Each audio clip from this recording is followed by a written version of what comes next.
बिस्मिल्लाहिर्रहमानिर्रहीम। नाज़रीन अस्सलाम वालेकुम। आप देख रहे हैं साबिर शाकिर यूट्यूब चैनल। आज है 21 जनवरी साल 2020 है और दिन है जनाब आज मंगल का। आज पहले तो पिछली वीडियो सुन के कमेंट्स जो हैं आप लोगों के उस पर थोड़ा सा मैं कर दूं।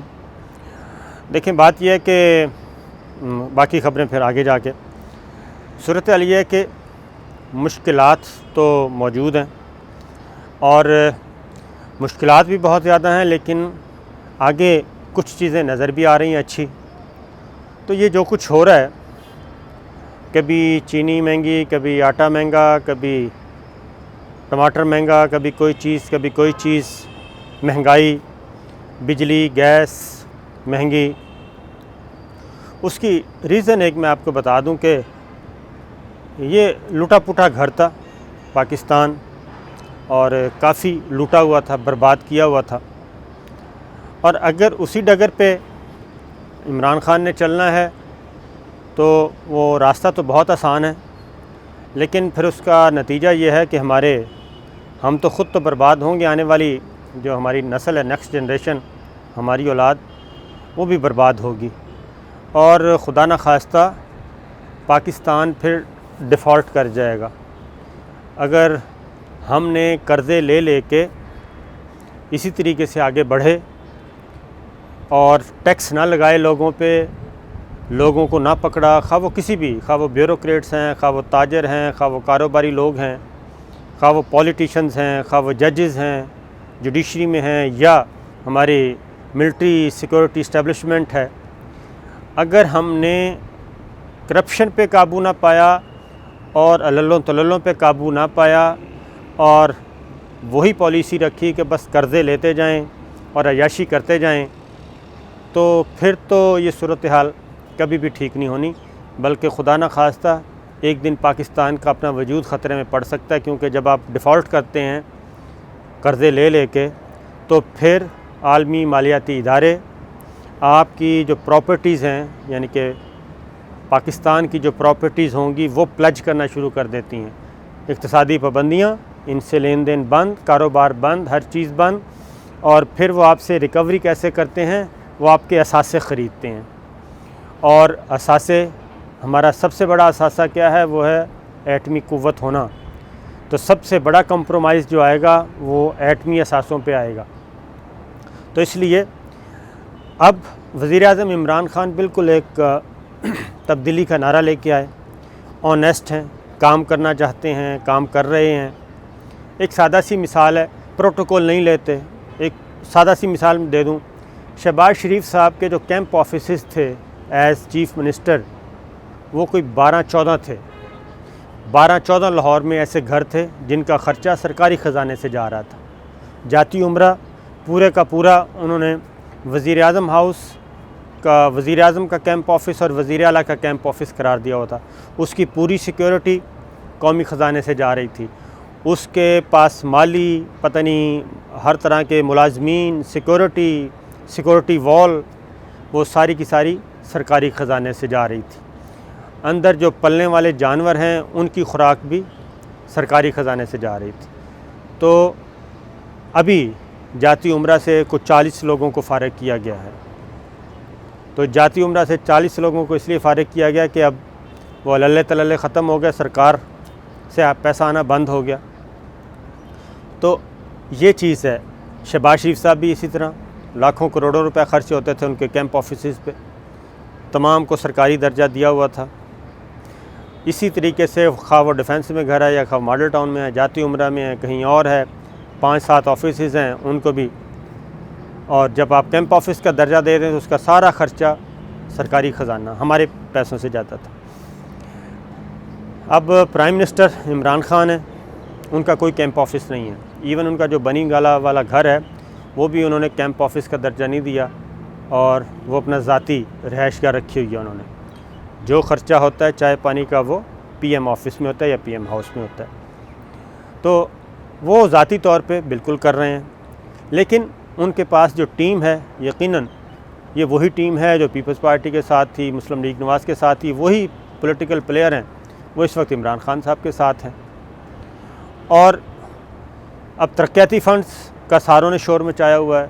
तरक्याती फ़ंड्स रोके इसलिए हैं कि पैसा नहीं है, और इस वक्त कर्ज़े उतारना 1 साल मुश्किल काट लें, 2 साल मुश्किल काट लें, 500-700 अरब रुपए सालाना अगर बच जाता है और नई कोई सड़क नहीं बनती, नई कोई खाला नहीं बनता, कोई पुल ही नहीं बनती, क्योंकि आपको पता है कि 500 अरब रुपए अगर एक सूबे में ख़र्च होता है ना तरक्याती फ़ंड्स के नाम पे, तरक्याती मंसूबों के नाम पे, तो वो 200 अरब रुपए लगता है, 300 अरब रुपए वापस जेबों में चला जाता है।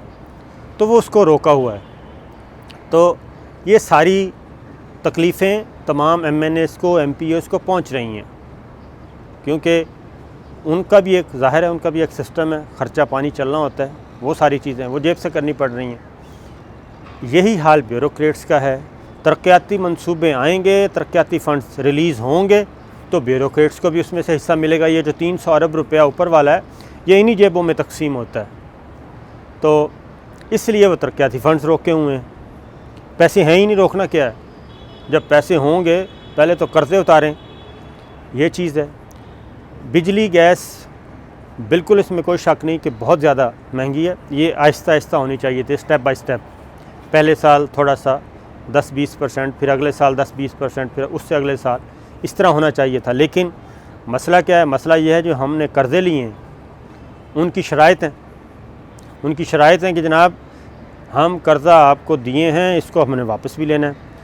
और उनके बंदे इधर बैठे हैं जो ये चेक कर रहे हैं कि इस वक्त गवर्नमेंट को पैसा आ कितना रहा है, क्योंकि हमारे पास तो तनख्वाहों के लिए भी पैसे नहीं हैं। दिफाई बजट है हमारा, इंडिया सर पे बैठा है, हमले की तैयारियां कर रहा है, उधर अफ़गानिस्तान में हो रहा है, इधर ईरान बाउंड्री पे भी टुक टुक लगी रहती है कभी कभी। तो हम चारों तरफ से घिरे हुए हैं, सिवाय चाइना वाली साइड के, वहाँ से एक ऑक्सीजन आ रही है सी पैक के ज़रिए। तो हम हैं बड़े बुरे तरीके से फंसे हुए। अब इसी तरीके से ये तो हो गया तरक्याती फ़ंड्स, पॉलिटिशियंस, MNAs, MPAs, उनके मसाइल हैं। ब्यूरोक्रेट्स वो भी भूखे मर रहे हैं, उनको भी किक बैक्स नहीं मिल रही। उसके बाद आ जाएँ कारोबारी लोग, टैक्स देते नहीं हैं। 22 करोड़ का मुल्क है, चंद लोग हैं, चंद लाख जो टैक्स देते हैं, बाकी नहीं देते। उनसे टैक्स वसूल किया जाना है, तो उधर उनको मसाइल, उनका प्रॉफिट का रेशो जो है वो कहते हैं वो कम ना हो। वहाँ से फिर रिएक्शन आता है, फिर वो कैसे पैसे पूरे करते हैं, फिर वो ऐसे ही करते हैं क्राइसिस पैदा करके। मैंने आपको बताया कि आटे का कोई, गंदम कोई किल्लत नहीं है, लेकिन एक खामोशी से एक शॉर्टेज की गई, तलब और रसद में अदम तवाज़न, डिमांड एंड सप्लाई में इम्बैलेंस क्रिएट किया गया और मामला ख़राब हो गया। इसी तरीके से ये चीनी वाले हैं। अब है क्या, ये जो मिल्स ओनर हैं, सनतकार, ये सारे के सारे कैबिनेट में बैठे हैं, इनके नुमाइंदे, या पीछे बैठे हैं जो इनके मफादात का ख्याल रखते हैं। इसलिए ये कहते हैं कि हमारा मुनाफा कम ना हो, नीचे लोगों का सत्यानाश हो जाए। तो ये पूरे का पूरा सिस्टम रिएक्ट करता है जब भी आप कोई अच्छा काम करने की कोशिश करते हैं, पूरे का पूरा सिस्टम रिएक्ट करता है। और जब पता चल जाए कि जनाब हुकूमत जो है वो हमारी वजह से कायम है, तो फिर वो सारे अनासर आ जाते हैं अपना अपना हिस्सा वसूल करने। इसको सियासी ब्लैकमेलिंग कहते हैं। तो ये सारा कुछ हो रहा है हमारे साथ। ये हमारे साथ नहीं, पाकिस्तान के साथ हो रहा है।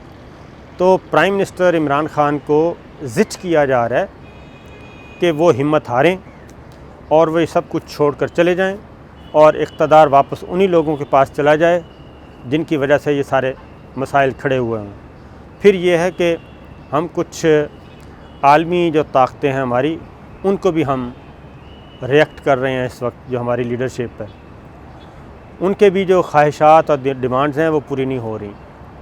और हम भी कुछ डिमांड्स कर रहे हैं। जैसे शाह महमूद कुरैशी गए, अमरीकी वज़ीर ख़ारजा से मिले वाशिंगटन, और उनको कहा कि जनाब आपने ये वादे किए थे, वो कहाँ गए वादे। आज जो मुलाकात है, आज या कल हो जाएगी मुलाकात अमेरिकन प्रेसिडेंट ट्रंप से। तो प्रेसिडेंट ट्रंप अभी वो स्विट्ज़रलैंड पहुँचे हुए हैं। डेवोस में हो रही है वो बिज़नेस फोरम, होता है जनाब, वहाँ पे सारे इकट्ठे हैं। तो प्रेसिडेंट ट्रंप से जो मुलाकात होनी है प्राइम मिनिस्टर इमरान ख़ान की, उसमें भी ख़ान साहब ने यही बात करनी है कि जो हमारे साथ कमिटमेंट्स की गई थी, जो हमारे साथ वादे किए गए थे, वो कहाँ गए। हम अफ़गानिस्तान में फुल सपोर्ट कर रहे हैं पीस की बहाली के लिए, डायलॉग में सब कुछ। हमसे भी कुछ वादे किए गए थे। कश्मीर वाला मामला है, मकबूजा कश्मीर में जो कुछ हो रहा है, जो कुछ इंडिया में हो रहा है, और ये सारी चीज़ें, और उसके बाद अफ़गानिस्तान में अगला जो सेटअप आना है उसमें, इन सब के बदले में पाकिस्तान के साथ तिजारत बढ़ानी थी अमेरिका ने, वो कहाँ गई। और सालसी का काम करना था कश्मीर में, वो किधर गया। तो हमें तो मुसलसल अंडर प्रेशर रखा हुआ है। अब मिस्टर प्रेसिडेंट ट्रंप से और प्राइम मिनिस्टर इमरान ख़ान की जो मुलाकात होगी, उसमें भी इसी तरह की गुफ्तगू होगी।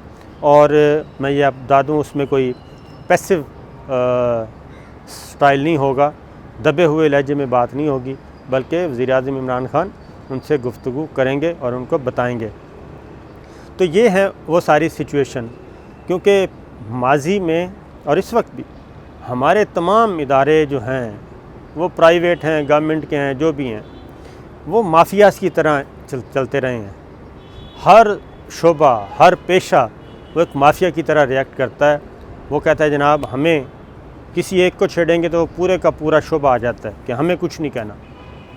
इवन आपने देखा है कि सुप्रीम कोर्ट में एक केस चल रहा है, जस्टिस काजी फ़ायज़ साहब पे इल्ज़ाम है, लेकिन उनको बुला के कहा गया, चीफ़ जस्टिस साहब ने बुलाया आसिफ सईद खोसा साहब ने, कि ये इल्ज़ाम है।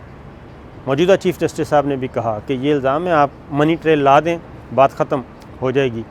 लेकिन अभी तक उसकी मनी ट्रेल नहीं दी गई, बल्कि टेक्निकलिटीज़ में पढ़ते हुए उस प्रोसेस को रोका हुआ है और टेक्निकल तरीक़ों से इस सारे मामले को रोका जा रहा है। इसलिए वो खा मीडिया है, जुडिशरी है, हमारे सिविलियन हैं, मिलिट्री साइड है, कोई भी है, तो ये जब तक सारे ऑन बोर्ड नहीं होंगे, एक कौमी सोच के साथ आगे नहीं बढ़ेंगे, हर बंदा अपनी ज़िम्मेदारी पूरी नहीं करेगा, तब तक हालात बेहतर नहीं हो सकते।